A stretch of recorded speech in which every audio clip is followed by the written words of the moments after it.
The only thing necessary for evil to succeed is for good men to do nothing. It's important that people wake up to what is going on. It's time that we read the Constitution. It is error that needs the support of government. Truth can stand alone. That was given to us by Thomas Jefferson.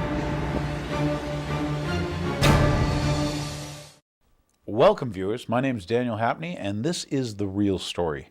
Tonight I have some interesting history and some facts, okay, for you Second Amendment lovers, because I know Sharon's full of them. And this one I want to call almost like a clipisode, because there's so much here that other people and other work that they've done that I want to present to you.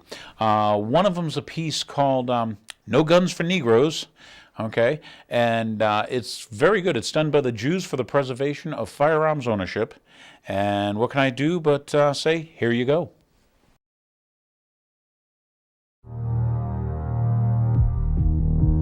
By definition, a slave is a person that is disarmed. For too long, African Americans have been on the wrong side of the gun. From the racial motivation of slavery, to the white supremacy movement, to today's escalating black-on-black crime. The politically correct view that a disarmed black community is a safe community is only safe for those who seek control. The black community went from being disarmed, being mistreated, being enslaved because of a lack of access to guns, ultimately went through a period of saying, aha, we have the right to bear arms, we're going to make sure it's respected, to a period where now the gun is the main tool of maintenance of the narco economy, which is the only economy in the African American community. 400 years of injustice. 400 years of being on the wrong side of the gun. It's time for change.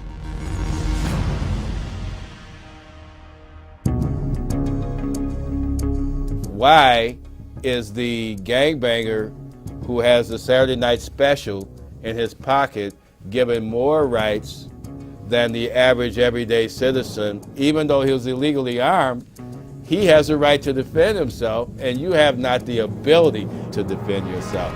So if the law says that I can't buy a certain gun, that if I can't carry a gun a certain way, I abide by that because I'm law-abiding. But the criminals are the ones that carry, buy any type of guns that they want, and are empowered. The basic right of every American is the right to self-defense. Take away that right, and the individual is powerless. It's not unusual for America in its long history to disarm or seek to disarm undesirable populations. Gun control laws have kept African Americans in their place for hundreds of years.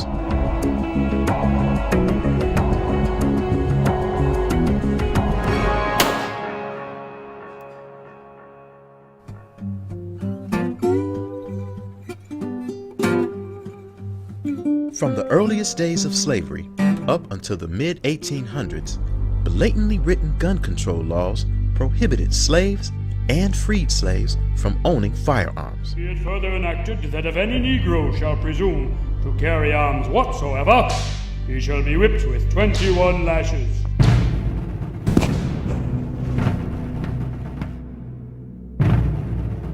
With the passage of the Civil Rights Act of 1866, African Americans were given the right to bear arms, but new laws were written in such a way to exclude blacks from purchasing guns. The greatest service the authorities can render the city now is to disarm every Negro, search every Negro house, and arrest everyone who is... Inexpensive handguns were banned, or high taxes were imposed to keep guns out of the financial reach of a mostly poor black community. There's been various statutes throughout every state that had sizable African American populations after slavery to restrict, through black codes, the ability for blacks to be armed. In 1941, Florida Supreme Court Justice Buford declared the original 1893 Florida Gun Control Act was passed with the purpose of disarming Negro laborers.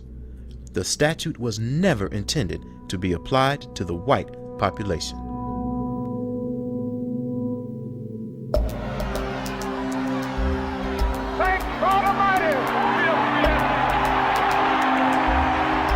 In the 1960s, when armed blacks took to the streets in the race riots in Los Angeles, Newark, and Chicago, the laws were once again rewritten. In a futile attempt to curb the violence, Congress passed the 1968 Gun Control Act. Public outcry for the restrictions of guns after the assassinations of Dr. Martin Luther King and Robert Kennedy hid the true purpose of the legislation. It was Robert Sherrill writing on the 1968 legislation who stated that it was really an attempt to restrict arms for black people. Championed by Senator Thomas Dodd and signed into law by President Johnson, the 68 Gun Control Act used shrewdly crafted language to give the authorities control to dictate who could and who could not own a firearm and what types of firearms Americans can own. Thomas Dodd from Connecticut, a Connecticut Yankee, goes to the Library of Congress and gets the actual gun act that the Nazis had passed in 1938, and he has it translated into English.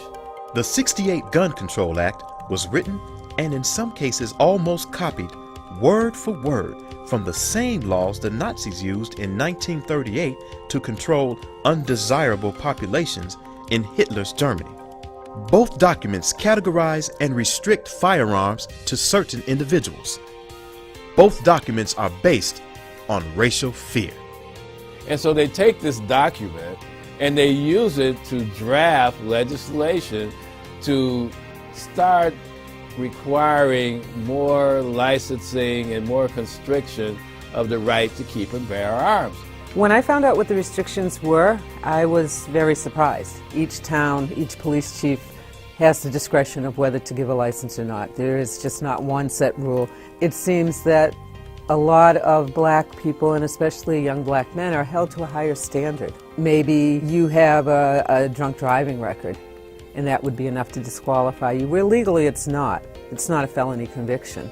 Whereas maybe somebody from the suburbs that's white and maybe from a more influential family would have the same exact record as you do, but would not be denied. It's kind of subtle discrimination. It seems unthinkable today that legislation is still being written to keep minorities in their place, but it is.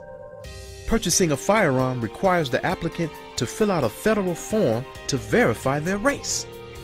Restrictive gun laws, gun bans, warrantless searches of public housing, and the confiscation of firearms in major cities continue to deprive minorities of their right to protect and defend themselves. Violence is increasing. The number of gun-related deaths is increasing yearly. So it should be rather obvious that the gun laws are not working because things are not getting better. They're making more and more laws and it's getting worse. Gun control has not worked. The federal government's own Centers for Disease Control can't show conclusive evidence that reducing guns reduces violence. Yet, these facts are dismissed. Historically, more guns in the hands of decent, law-abiding citizens has had the opposite effect. In 1964, the desegregation of Jonesboro, Louisiana High School was threatened by local authorities with fire hoses. 4 armed black men arrived with loaded shotguns. Without firing a shot, the mob dispersed and the authorities retreated. The students entered the school without incident.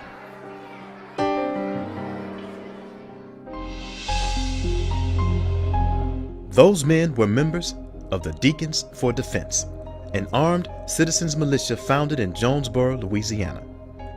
The Deacons were everyday citizens who by 1965 had organized into more than 50 chapters throughout the South in self-defense from the Ku Klux Klan. In 1964, down in Louisiana, there were all types of demonstrations going on by freedom riders. Many times, the demonstrations would be met by armed white resistance. People were dying and being shot and intimidated because they were unarmed And basically, because they were unarmed, they were also being denied the right to vote.